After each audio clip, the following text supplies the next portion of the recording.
unité, dans l'amour et la joie, toutes les communautés nous disent. Que disent les papes aux Africains? Quel est le lien entre les messages des différents papes qui ont visité l'Afrique? Au milieu de tous ces discours, que doit faire l'Africain? Comment comprendre la religion en terre africaine?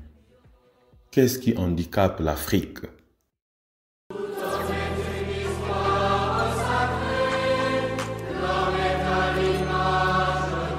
En l'occasion de la visite du pape François à Kinshasa, nous avons voulu faire un tour d'horizon sur les quelques messages de papes pouvant réveiller le continent africain.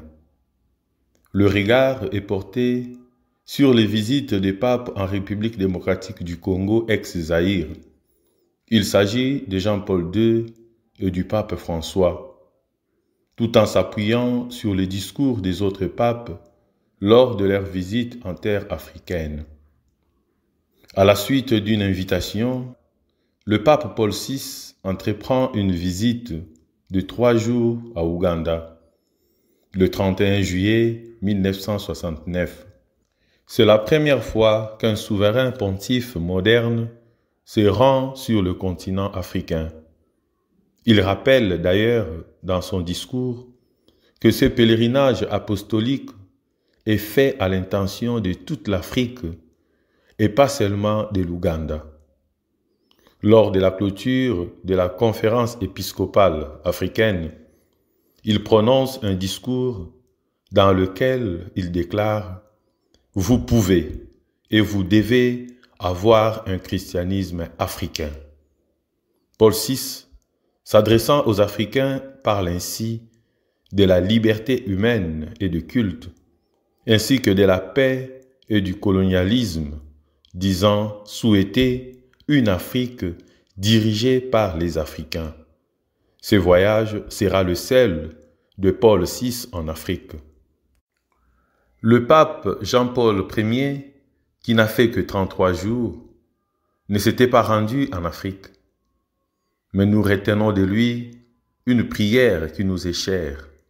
Seigneur, prends-moi tel que je suis et fais de moi ce que tu veux. Une prière qui est d'actualité pour l'Afrique d'aujourd'hui. La République démocratique du Congo est le deuxième pays africain à recevoir un pape.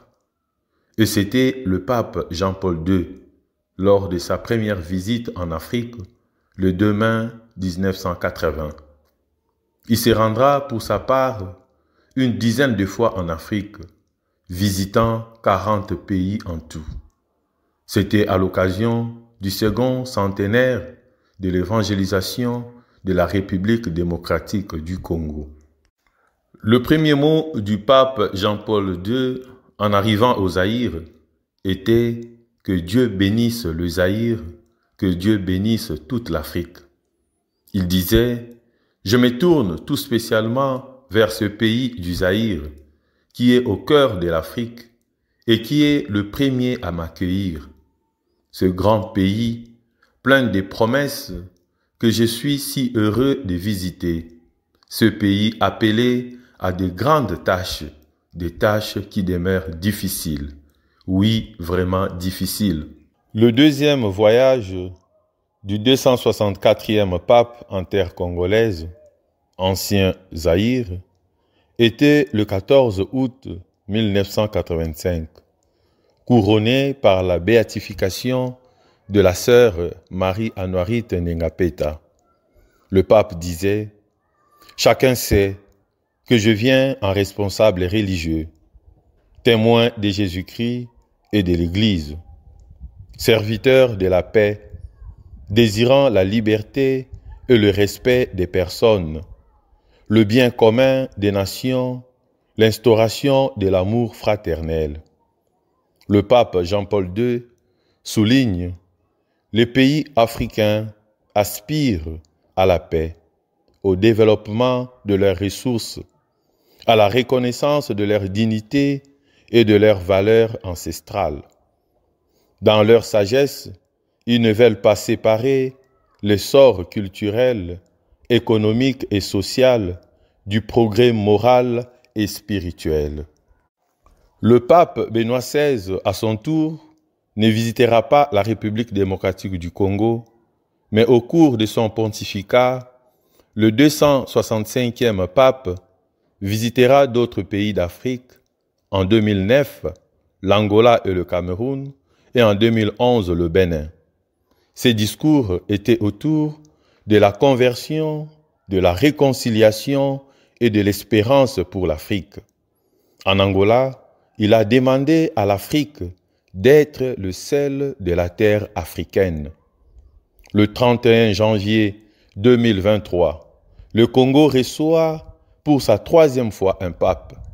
Cette fois-ci, ça sera le 266e pape, le pape François. À la différence de Jean-Paul II, qui lui avait visité d'autres provinces de la RDC, le pape François ne visitera que la capitale congolaise Kinshasa. Son appel est serein et ferme.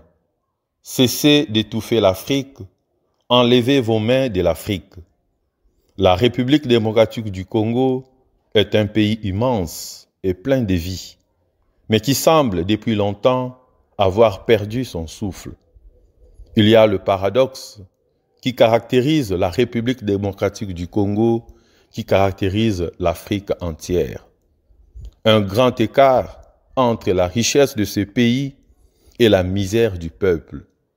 Le pape François dit aux Congolais: « Votre pays est vraiment un diamant de la création, mais vous tous, êtes infiniment plus précieux que toutes les choses bonnes qui sortent de ce sol fertile. » Il enrichit en disant: « Courage, frères et sœurs congolais, relève-toi, reprends dans tes mains comme un diamant très pur ce que tu es, ta dignité, ta vocation à garder en harmonie et en paix la maison que tu habites. » Il a reconnu que la République démocratique du Congo abrite l'un des plus grands poumons verts du monde, qui doit être préservé.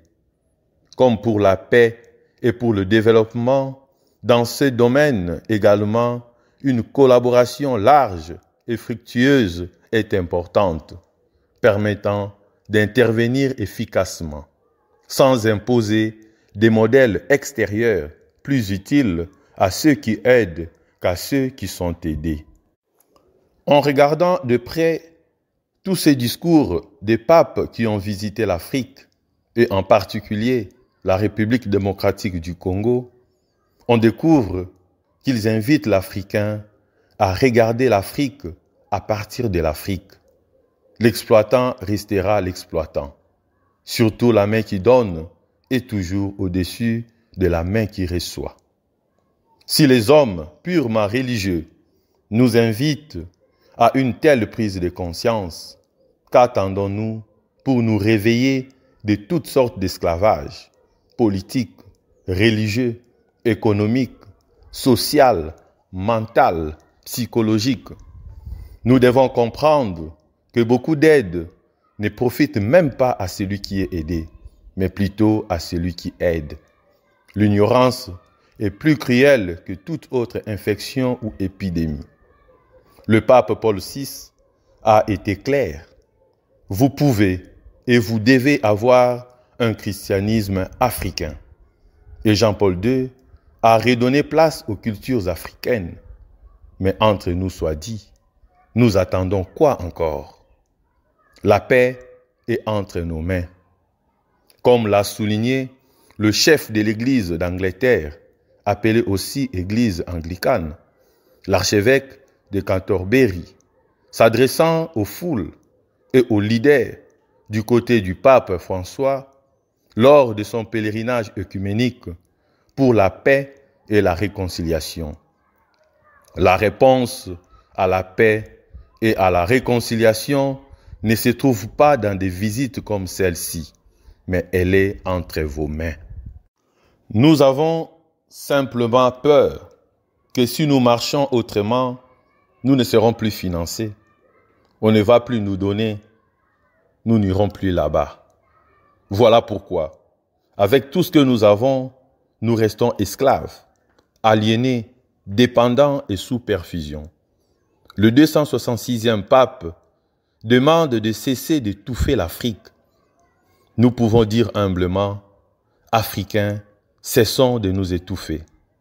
Comme l'avait souligné le pape Benoît XVI en Angola lors de sa visite pastorale en 2009, Afrique, sois le sel de la terre africaine et la lumière du monde. Nous comprenons que tous les papes qui passent en Afrique n'ont qu'un seul langage. Africain, prends ta vie en main. Ton bonheur passera par toi-même. Arrête de rêver et sois responsable. Oui, nous le savons, tout homme est une histoire sacrée, l'homme est à l'image de Dieu. La question qui se pose est celle de savoir quelle est l'histoire sacrée et cachée de l'Afrique.